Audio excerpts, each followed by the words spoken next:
सीता माता की, भक्त शत्रुघ्न की, वीर लक्ष्मण की, वीर हनुमान की, अपने अपने माता पिता की, अपने अपने गुरुदेव की, और साचे दरबार की।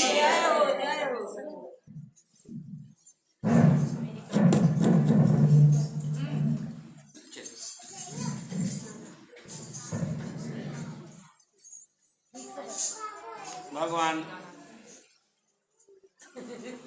श्री राम जी की कृपा से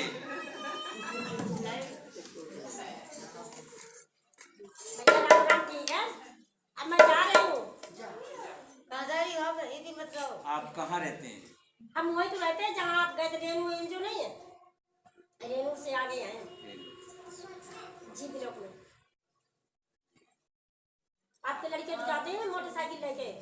आप अपना नंबर दे दो। बहुत काफी अच्छा है सब। 11 तारीख को आपको आना है। 11 तारीख को सामूहिक विवाह होगा यहाँ पे। अच्छा,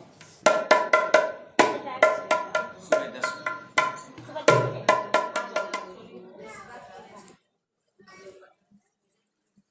शादी हो जाने, आवेदन नहीं करने जाने। चलिए कमलेश, बातें नहीं बताऊं? प्रभु प्रलाप सुन कान विकल, भय वानर निकर, आए गए हनुमान जी में करुणा मह वीर रस। प्रभु की लीला के लिए किए गए प्रलाप को कानों से सुनकर, बेटा इन बच्चों को ले जाओ तो अच्छा है। देखो आप तो कथा भंग होगी आपकी, औरों की भी कथा भंग होगी।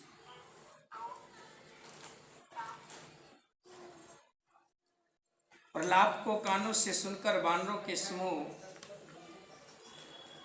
अब यहाँ प्रसंग जो चल रहा है,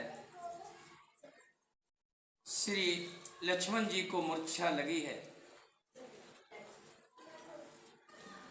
और हनुमान जी सुसेन वेद को लंका से लेकर के आते हैं और सुसेन वेद जी बताते हैं कि फला पर्वत पर संजीवनी बूटी अगर कोई सुबह होने से पहले पहले लेकर के आ जाता है, तब तो लक्ष्मण जी की मूर्छा टूट सकती है। तभी हनुमान जी कहते हैं कि आप मुझे बताइए। सुसेन वेद जी बूटी के बारे में बताते हैं और हनुमान जी तुरंत वहां से चल पड़ते हैं।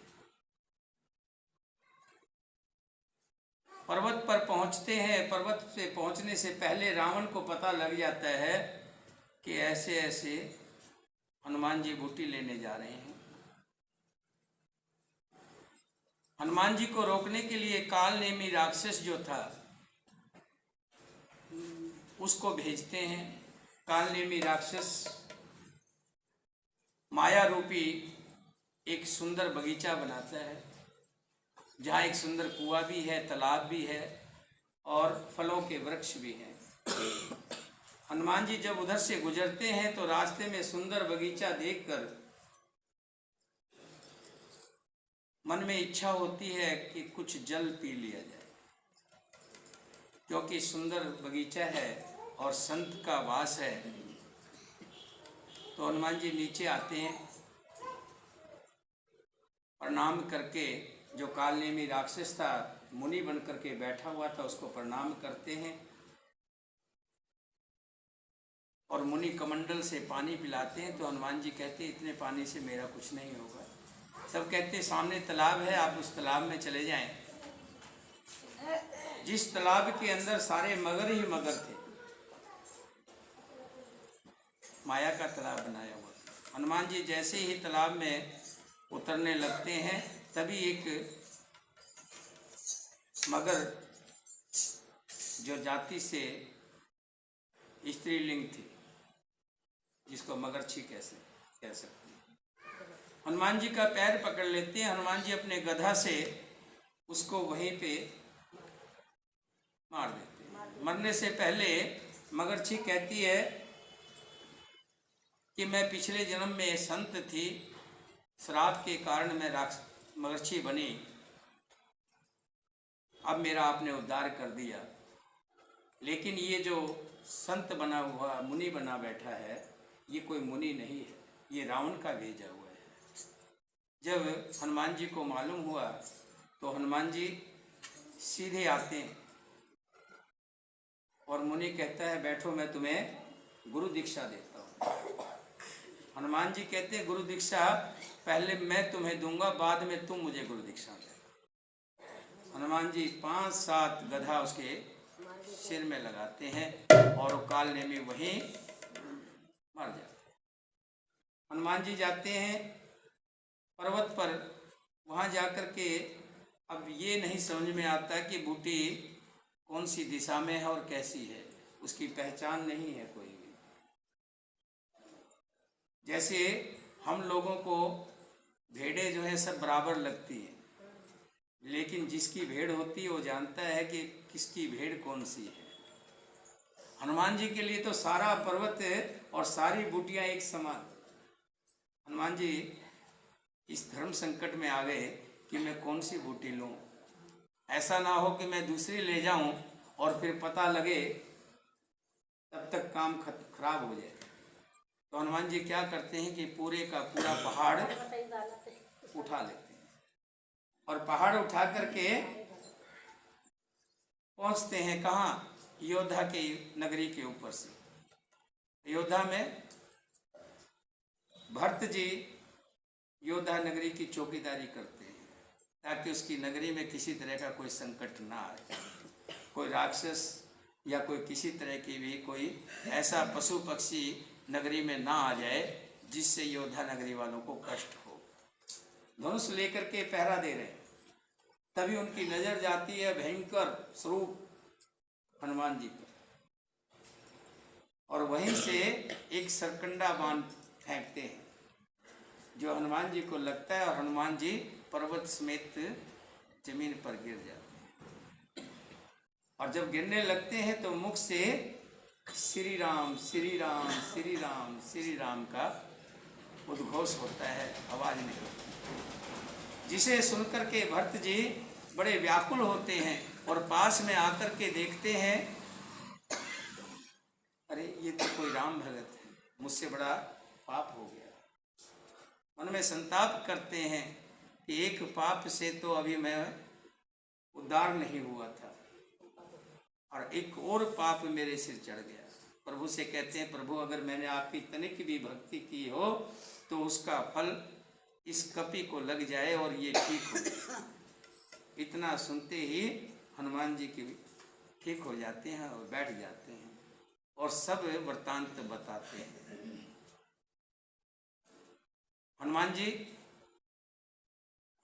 जब सारा वृत्तांत बताया तो भरत ने अपने धनुष के ऊपर बिठा करके वान पे बिठाया और सीधा वहाँ पहुँचा दिया जहाँ पर श्री राम जी अपने भाई लक्ष्मण को गोद में लिए विलाप कर रहे थे कि जाने हनुमान जी कब लौटेंगे, सूर्य उदय होने वाला है, हनुमान जी अभी तक नहीं लौटे हैं। बड़े व्याकुल थे। तभी हनुमान जी पहुंच जाते हैं और हनुमान जी जब पहाड़ लाए और सुसेन वेद ने उसमें से बूटी रगड़ी और उस बूटी में से जैसे ही रस निकाल कर लक्ष्मण जी के मुंह में डाला, लक्ष्मण जी तुरंत श्री राम की जय करते हुए उठे। लक्ष्मण जी की मूर्छा दूर हो गई। हरस राम भेटे हनुमाना, अति कृतज्ञ प्रभु परम सुजाना। तुरंत वेद तब कीन उपाई, उठ बैठ लक्ष्मण हरसाई। श्री राम जी हर्षित होकर हनुमान जी से गले लगकर मिले प्रभु परम सुजान चतुर और अत्यंत ही कृतज्ञ हैं। तब वेद सुसेन ने तुरंत उपाय किया, जिससे लक्ष्मण जी हर्षित होकर के उठ बैठे। हृदय लाए प्रभु भेटे भ्राता, हर से सकल भाल कपि भ्राता। कपि पुनि वेद तहाँ पहुँचाया, जेहि विधि तभे ताहि लैया। प्रभु भाई को हृदय से लगा करके मिले, मानो किसी बहुत दिन के भूखे को अन्न मिल गया, या किसी निर्धन को धन मिल गया, और किसी राम भगत को सत्संग मिल गया। इस तरह से गले लग करके मिले। भालू और बानरों के समूह सब खुश हो गए, क्योंकि सबके मन उदास हुए थे। ऐसा ही प्रकरण हो गया था। लक्ष्मण जी को मूर्छा लगी तो उदास कौन नहीं होगा, सबके चेहरे उदास थे। जैसे ही लक्ष्मण जी उठे और राम ने गले से लगाया, तो सभी भानुर बालर जितने भी थे, सबके चेहरे हर्षित हो गए। फिर हनुमान जी ने वेद को उसी प्रकार वहां पहुंचा दिया, जिस प्रकार से उस बार पहले लेकर के आए थे। कैसे लेके आए थे पहले, कैसे लाए थे? घर में सही। हाँ, घर में से, घर के साथ लाए थे, और घर के साथ ही वहां पर पहुंचा दिया। घर ही उठा लाए थे, उठाया नहीं था। सोया तो इसलिए नहीं उठाया, क्या पता यहाँ चले ना चले, और चिल्लाने लग जाए, रावण आ जाए, यहीं झगड़ा हो जाएगा, रात तो यहीं हो जाएगी। सोए पड़े को उठा लाए थे, घर समेत ही। और जब काम हो गया तो घर समेत ही वहां पहुंचा दिया। यह वृत्तांत दशानन सुनो, अति विषाद पुनि पुनि सिर धन हो। जब रावण ने ऐसा पता लगा, सारा वृत्तांत सुना, तो सिर धुन धुन करके विषाद कर रहा है, दुख मना रहा है। व्याकुल कुंभकर्ण पहियावा, विविध जतन करता ही जगावा। अब ये सोचा कि इसका तो एक ही रास्ता है। जब होता है ना, सारे तरीके आजमा लेता है आदमी, जब उसका काम नहीं बनता, फिर कोई ऐसा तरीका अपनाता है कि यही तरीका है, इसके बगैर और कोई काम नहीं हो। तब कुंभकर्ण के पास पहुंचे थे, और कुंभकर्ण तो 6 महीने सोता था और 6 महीने जागता था। और गहरी नींद में था, उठाने से उठ नहीं रहा था। बहुत तरह के उपाय किए, बहुत तरह से, कोई कानों में उसके बाजे बजा रहे हैं,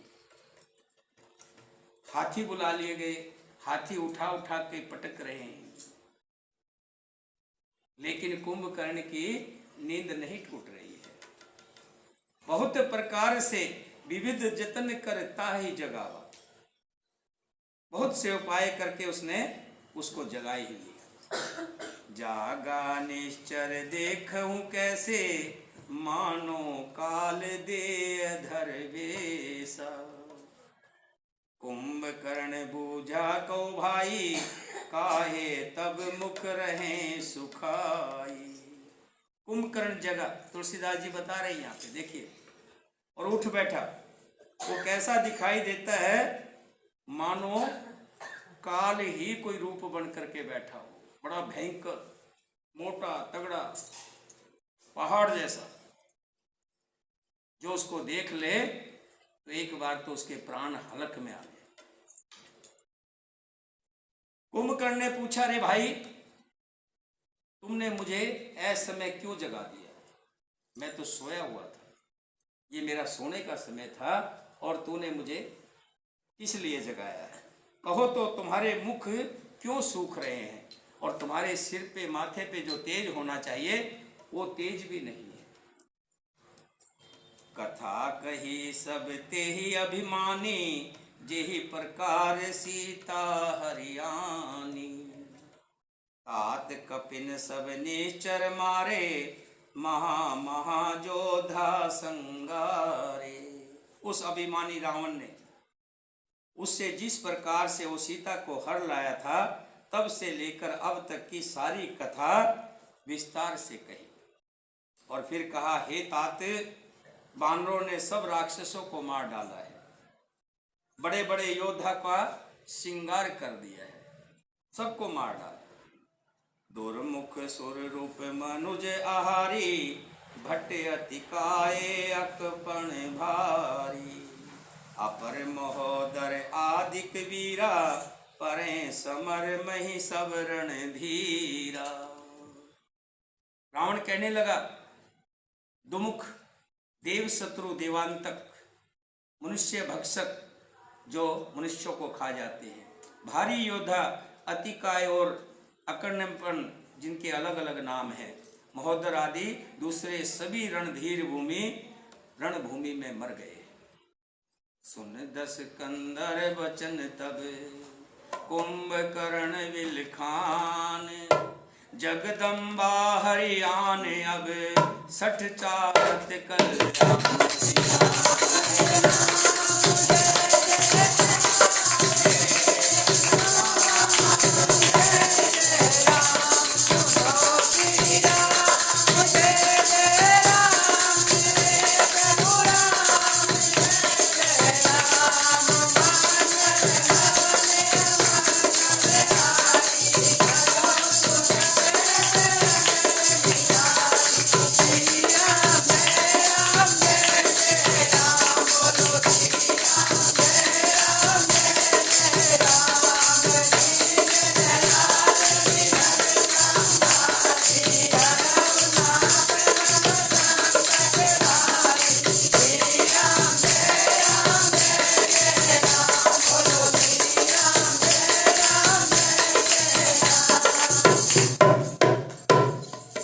सारी बात रावण ने कुंभकर्ण को।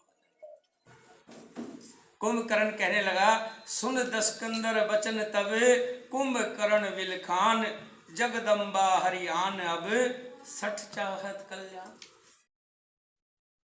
रावण के वचन सुनकर कुंभकर्ण विलक कर दुखी होकर बोला, अरे मूर्ख, जग जननी जानकी को हर लाकर अब तू कल्याण चाहता है? तुझे मालूम नहीं, जिसको तू हर करके लाया है और जगत की जननी सीता जी है, और तू उसी को हर लाया और अब तू कल्याण चाहता है। हे राक्षस राज, तूने अच्छा नहीं किया और अब आकर मुझे भी जगा दिया। मैं तो कम से कम सोया था तो ठीक था, अब तूने मुझे जगा दिया और मैं राक्षस प्रवृत्ति का और राक्षस हूं और बलवान हूं और तेरे राज्य में रहता हूं। प्रजा का ये फर्ज होता है, जब राजा पर कोई भीड़ आपदा आ जाए तो प्रजा मिल करके उसमें सहयोग करती है। मेरी मजबूरी हो जाएगी कि तेरा सहयोग करना, क्यों? तूने मुझे जगा दिया। हे तात, मैं अब भी आपसे एक निवेदन करता हूं कि अभिमान छोड़कर श्री राम जी को भजो, जिससे तुम्हारा भी और हम सब का भी कल्याण होगा।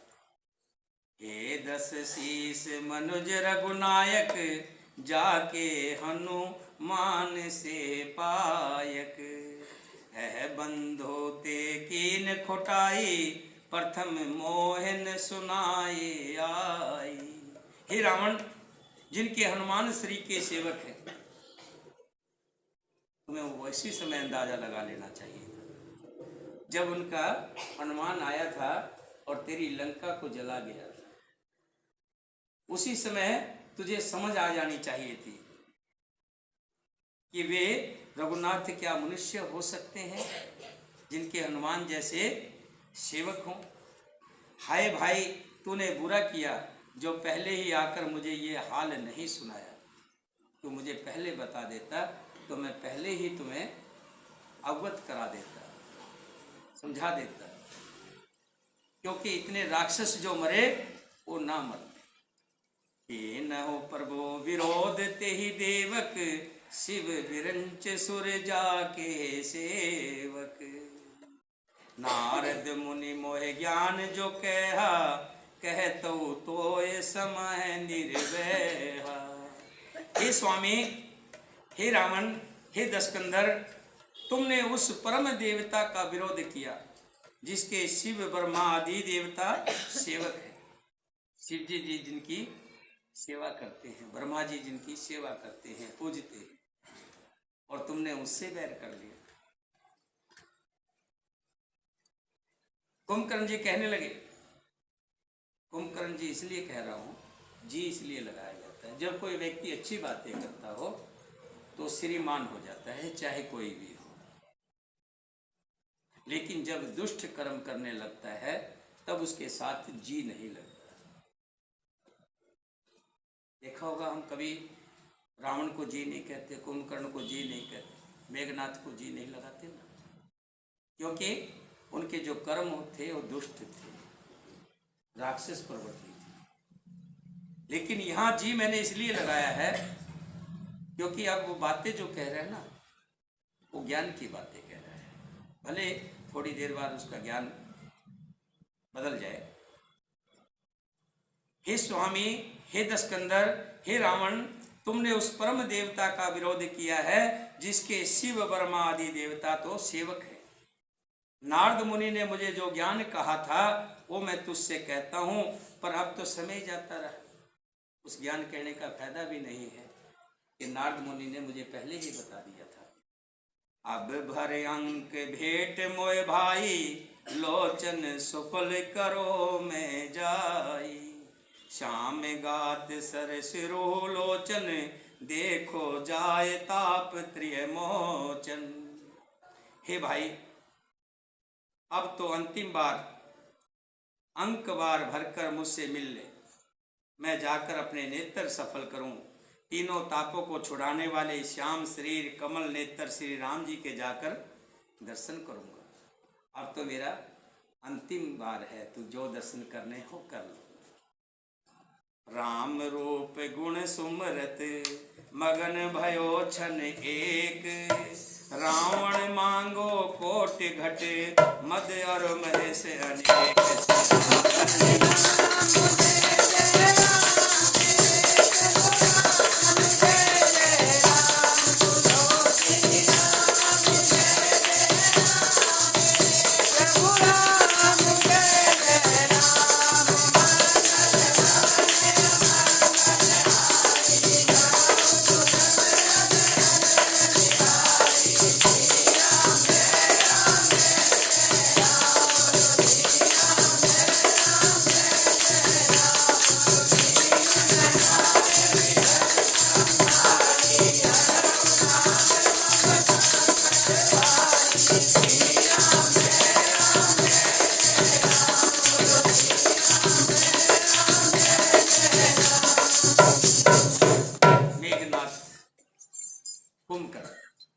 कुंभकर्ण ने जब सुना श्री राम जी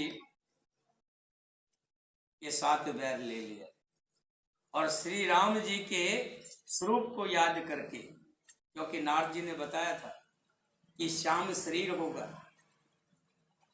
और जिनकी भुजाएं घुटनों से नीचे तक होगी, चौड़ी छाती होगी, और जिनको देख करके ही मन खुश हो जाए, मन हर्षित हो जाए, वो श्री राम जी आएंगे, वही सभी का उद्धार करेंगे। अब तो मैं श्री राम जी के पास जाऊंगा और उनके हाथों से ही अपनी मुक्ति को पाऊंगा, ऐसा सोच करके मगन हो रहे हैं, खुश हो रहे हैं। तभी रावण, यहाँ लिखा है, रावण मांगो कोटि घट मद और महस अनेक। रावण ने करोड़ों घड़े मदिरा, आप सोच सकते करोड़ों घड़े, एक घड़ा नहीं, दो घड़े नहीं, करोड़ों घड़े। अब हम एक गिलास पानी पीते हैं तो कितने बड़े हैं, अब जिसके लिए करोड़ों घड़े और अनेकों भैंसे मंगवाए गए, भैंसे, तो कितना बड़ा रहा होगा, बहुत विशाल रहा होगा। महेश खाए कर मदिरा पाना, गर्जा बरजा घात समाना। कुंभकर्ण दुर्मद रण रंगा, चला दुर्ग तज सेन न संगा। भैंसे खाकर और मदिरा पीकर वो बिजली गिराता हुआ मद में चोर रण में उत्साहपूर्ण कुंभकर्ण किला छोड़कर चला। सेना भी साथ नहीं ली, किसी की जरूरत नहीं, अकेला ही जा रहा है। और अकेला ही ऐसे चल रहा है जैसे वो लाखों लाखों सेना आ रही है, लाखों राक्षसों के बराबर अकेला। देख भविष्य आगे आयो, परे चरण निज नाम सुनायो। भविष्य ने देखा कि मेरा भाई कुंभकर्ण आ रहा है, सबसे आगे आ गया और आगे आकर के चरण छुए। देखो ये मर्यादा है, बड़ों के चरण छुए जाते हैं। हम तो मनुष्य, राक्षसों में भी, क्योंकि भविष्य जी जो थे राम के भगत थे, और ऐसा कौन करता है? राम का भगत ही करता है, जो अपने से बड़ों के चरण छूता है और आशीर्वाद लेता है। ये राम भगत की खास निशानी है, इसलिए हमने राम भगत सेवा समिति रखा, क्योंकि राम भगत है हम लोग, राम के भगत।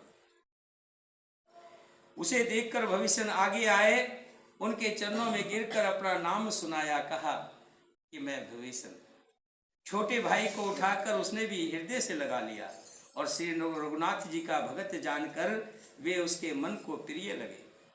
अनुज उठाई हृदय ते ही लायो, रघुपति भगत जान मन भायो। बड़ी खुशी हुई, कम से कम हमारा एक भाई तो भगवान का भगत है, प्रेमी है। लात लात तात लात रावण मोहि मारा, कहत परम हित मंत विचारा। तेहि गिलान रघुपति पही आयो, देख दीन प्रभु के मन भायो। भविष्य कहने लगा, भाई अब सोच रहा है ना, कभी ऐसा ना हो कि कुंभकर्ण मुझे देशद्रोही बना दे, क्योंकि देशद्रोही छोड़ करके एक देश से दूसरे देश की सेना में मिल जाता है तो देशद्रोही होता है। जो दुष्टों के साथ जाकर मिल जाए तो उसे राम भगत थोड़ा होता, दुष्टों में ही गिनती होगी।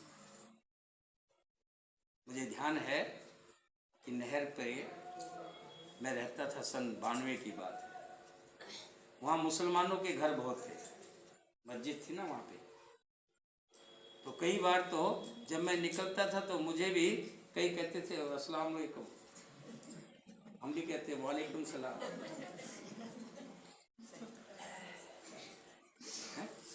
होता है ऐसा। अब विभीषण जी डर रहे हैं, कभी ऐसा ना हो कि मुझे द्रोही बना दिया जाए, ये कहे कि तू तो देशद्रोही है और आकर के दुश्मनों से मिल गया।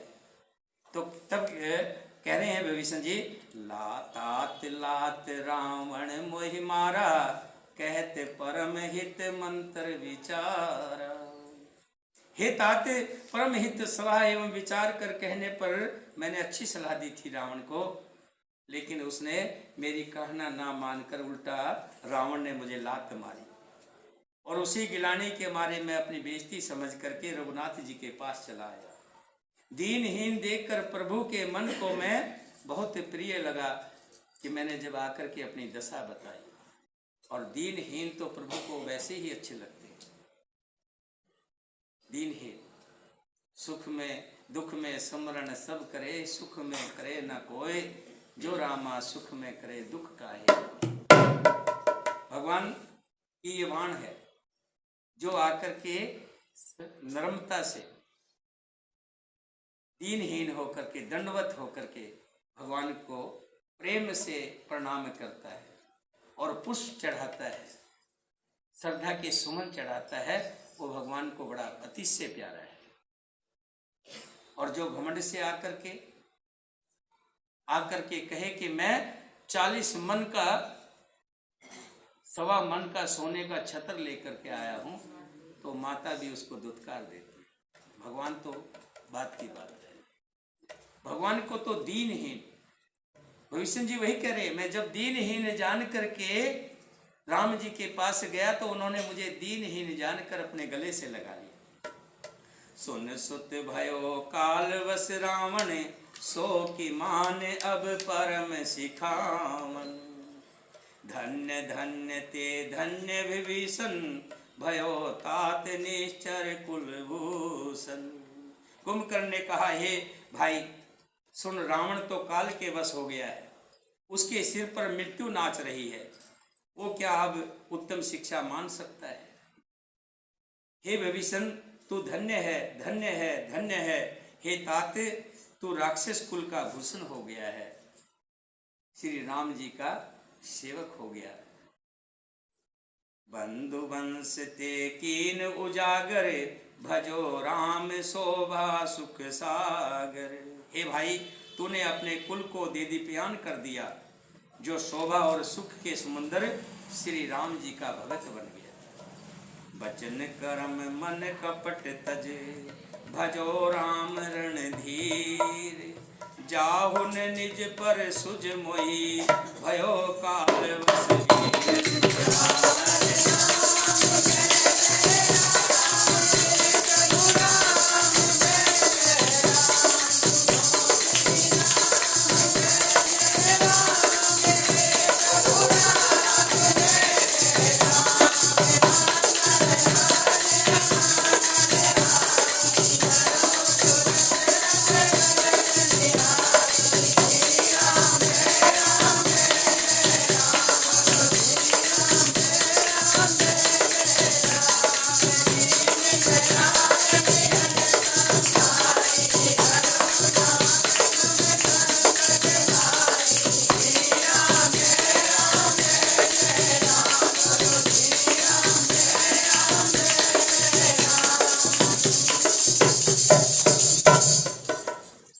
कुंभकर्ण कहने लगे, मन वचन और कर्म से कपट छोड़कर रणधीर श्री राम जी का भजन करना, राम जी को छोड़ना मत। कौन कह रहे? कुंभकर्ण कह रहे कि हे भविष्य राम जी को छोड़ना मत। हे भाई मैं तो तामसी शरीर है, इस शरीर से मुझसे भक्ति नहीं हो। तामसी शरीर है, मांस मदिरा खाना, इस शरीर से राम की भक्ति नहीं हो सकती। लेकिन तुम उनके चरणों को मत छोड़ना, और तू जा और जा करके राम को बता कि कुंभकर्ण आया है, ताकि उनके बाणों से मेरा उद्धार हो जाए। बंधु वचन सुन चला भविष्य, आयो जह त्रिलोक विभूषण। नाथ भूधराकार शरीरा, कुंभकर्ण आवत रणधीरा। भाई के वचन सुनकर भविष्य लौट गए और वहां आए जहां त्रिलोकी के विभूषण श्री राम जी बैठे थे। भविष्य जी ने कहा, हे नाथ, पर्वत के समान विशाल देह वाला रणधीर कुंभकर्ण आ रहा है। इतना कपिन सुना जब काना, किलकिलाए धाये बलवाना। जब बंदरों ने सुना कि कोई बहुत बड़ा राक्षस आया है, वो तो बाट देख रहे थे, इंतजार कर रहे थे कोई राक्षस मिले तो हम उसके साथ खेल खेलें, और किलकिला उठे, सब चींची करके चिलचिला रहे हैं। लिए उठाए बिटप अरुभूधर, कटकटाए डार हैं ताऊ पर। बानरों ने जब कानों से इतना सुना, तब वे बलवान ने किलकिलाकर हर्षित ध्वनि करके दौड़े, वृक्ष और पर्वत उखाड़ ली और क्रोध से दांत कटकटाकर उन्हें कुंभकर्ण के ऊपर डालने लगे। इसके ऊपर? कुंभकर्ण के ऊपर डाल रहे हैं। कोट कोट गिरि शिखर प्रहारा, करें भाल कपि एक एक बारा। भालू और वानर ले जा करके पेड़ उखाड़ते हैं और कुंभकर्ण को मारते। किसको मारते? कुंभकर्ण को मारते। लेकिन कुंभकर्ण को जैसे चींटी लगती ना, चींटी जैसा लगता है, कुछ फर्क नहीं पड़ता। मोरियो न मन तन टरो न टारो, जिमि गज अर्क फलन को मारो। परंतु इससे ना तो कुंभकर्ण का मन ही मुड़ा, विचलित हुआ, और ना ही शरीर ही टाले टला। जैसे मदार के फल को मारने से हाथी पर कुछ भी असर नहीं होता। मदार का फल तो देखा होगा, मदार का फल आम जैसा होता है, ऐसा लगता है जैसे आम होता है, लेकिन उसको मारो तो चोट नहीं लगती। चोट कैसे लगेगी? उसमें गुठली तो होती नहीं, उसमें तो रुई जैसा होता है। और जब वो उठा के बड़े बड़े पहाड़ उठा के मारते हैं तो मेघनाथ को ऐसे लगते हैं जैसे मदार का फल लगता है। कोई महसूस नहीं होता, कुछ पता नहीं लगता। तब मारत सुत मुठिका हनो, पर्यो धरण व्याकुल सिर धन हो। तब हनुमान जी उठे और हनुमान जी ने एक गुस्सा लिया और जोर से जड़ दिया, जिसके लगने से वो व्याकुल होकर पृथ्वी पर गिर पड़ा और सिर पीटने लगा। फिर उसने उठकर हनुमान जी को मारा। हनुमान जी भी चक्कर खाकर गिर पड़े। पुनि नल नील अवन पछारस, जह तह पटक पटक भट ढारस। चले बलि मुख सेन पराई, अति भय तरसत को सुहाई। फिर उसने नल नील को पृथ्वी पर पिछाड़ दिया। किसने?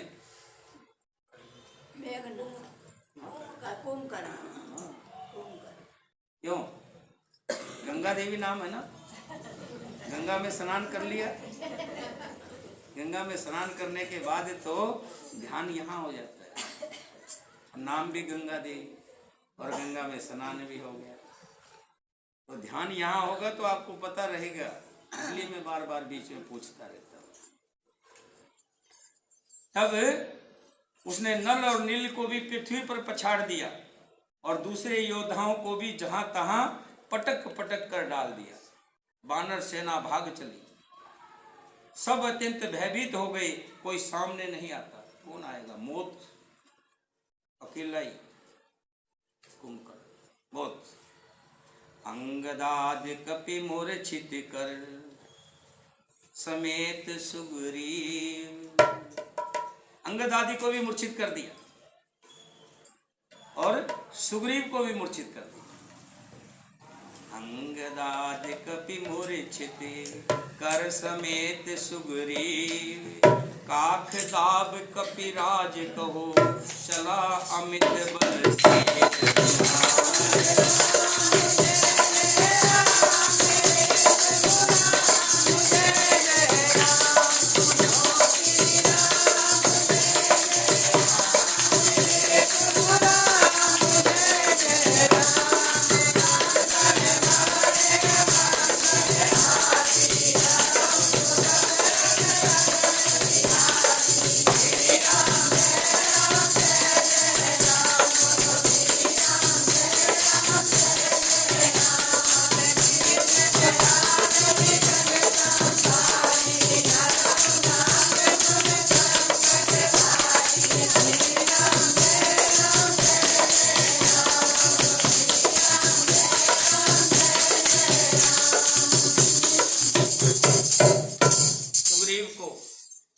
अंगद को मूर्छित करके काख में दबा लिया और काख में दबा करके चल दिया, ऐसे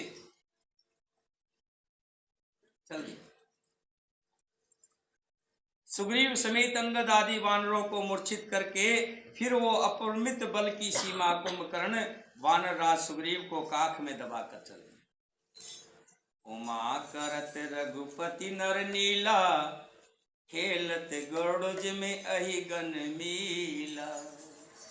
शिव जी कहते, हे उमा, रघुनाथ जी वैसे ही नरलीला कर रहे हैं जैसे गरुड़ सर्पों के समूह से में मिलकर खेलता हो। गरुड़ को सर्पों से कोई भय होता है क्या? वो तो सर्पों को खा जाते हैं। और श्री राम जी जिनकी भौं के इशारे से एक बार अगर थोड़ा सा भूकंप आ जाए तो क्या सब चौपट, कुछ नहीं बचेगा, तहस नहस हो जाएगा। आदमी नाम की चीज नहीं बचेगी, पृथ्वी नाम की चीज नहीं बचेगी। सिर्फ थोड़ा सा भूकंप आता है, 3 पॉइंट का, 5 पॉइंट का, 5.5 पॉइंट का। जिस दिन भी थोड़ा सा और तेज आ गया, 6-7 पॉइंट आ गया, तो कुछ नहीं बचेगा। तुलसीदास जी यही कह रहे कि जिनके भों के एक इशारे से पृथ्वी तहस नहस हो जाती है, बिना परिश्रम के काल को भी खा जाता है, उसे कहीं ऐसी लड़ाई शोभा देती है। इसके लिए कुंभकर्ण क्या है? भगवान तो सिर्फ लीला कर रहे हैं। जग पावन कृत विष तरहे, गाय गाय भव निधि तह तरे हैं। मूर्छा गई मारुत सुत जागा, सुग्रीव तब खोजन लागा। इधर हनुमान जी की जब मूर्छा गई, मूर्छा टूटी, बेहोश हो गए थे ना।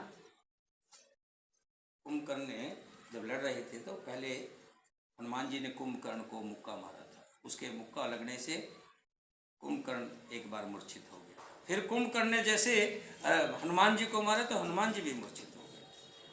जैसे ही हनुमान जी की मूर्छा गई, हनुमान जी जागे तो देखा सुग्रीव कहाँ है, अंगद कहाँ है। ना वहां सुग्रीव दिखाई दे रहे हैं, ना अंगद दिखाई दे रहे हैं। सुग्रीव के मूर्छा बीती, निबुक गयो तेहि मृतक प्रतीति। कोटस दसन नासिका काना, गरजे आकाश चले तेहि जाना। सुग्रीव भी जैसे बेहोशी से बाहर आए, तब मुर्दे से होकर खिसक गए, काख से नीचे गिर पड़े। कुंभकर्ण ने उसको मृत जानकर उन्होंने कुंभकर्ण के नाक कान दांतों से काट लिए और फिर गरज कर आकाश की ओर चले। तब कुंभकर्ण ने जाना कि ये तो जीवित था। गए चरण गए भूमि पछारा, अति लागव उठ पुनित ही मारा। पुनि आयो प्रभु पहि बलवाना, जैत जैत कृपा निधाना। उसने सुग्रीव का पैर पकड़कर उसको पृथ्वी से पछाड़ दिया। फिर सुग्रीव ने बड़ी फुर्ती से उठकर उसको मारा। और तब बलवान सुग्रीव प्रभु के पास आए और बोले, कृपा निधान प्रभु की जय हो, जय हो, जय हो, मुझे बचा लीजिए। नाक कान काटे जिय जानी, फिरा क्रोध भर भई मन गिलानी। सहज भीम पुनि बिन श्रुति नासा, देखत कपिदल उपजत रासा। कुंभकर्ण के नाक कान काट लिए सुग्रीव। बानरों का तो काम ही यही है, काटना है। नाक कान काट गए, ऐसा मन में जानकर उसको बड़ी गिलानी हुई और वो क्रोध करके लौटा। एक तो वो स्वभाव से आकृति से भयंकर था, फिर नाक कान कटे हुए थे होने के कारण वो और भी भयानक हो गया, जिसे देखते ही सब डर करके भाग ले। जय जय जय रघुवंश मणि, धाय कपि देहु। एक ही बार तास पर छाड़न गिरी तरु।